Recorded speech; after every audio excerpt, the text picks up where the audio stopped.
رمضان کریم۔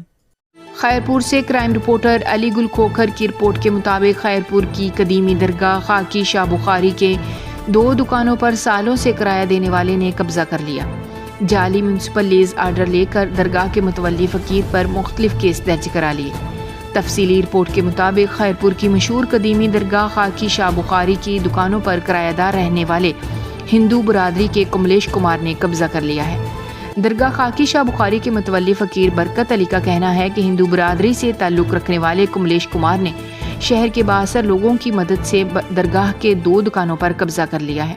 متولی فقیر برکت علی نے بتایا کہ کملیش کمار کافی عرصے سے درگاہ کی دکانوں پر کرایہ دار ہے، ٹائم پر دکانوں کا کرایہ ادا کرتا تھا، جو اب شہر کے بااثر لوگوں کے کہنے پر لڑنے کو تیار ہو جاتا ہے اور خطرناک نتیجہ بھگتنے کی دھمکیاں دیتا ہے۔ کرایہ دار نے میرے خلاف مختلف جھوٹے کیس درج کرا لیے ہیں۔ درگاہ کے متولی فقیر برکت علی نے خیرپور کے سیاسی سماجی رہنماؤں سے ہونے والی ناانصافی کے خلاف آواز اٹھانے کی اپیل کی ہے۔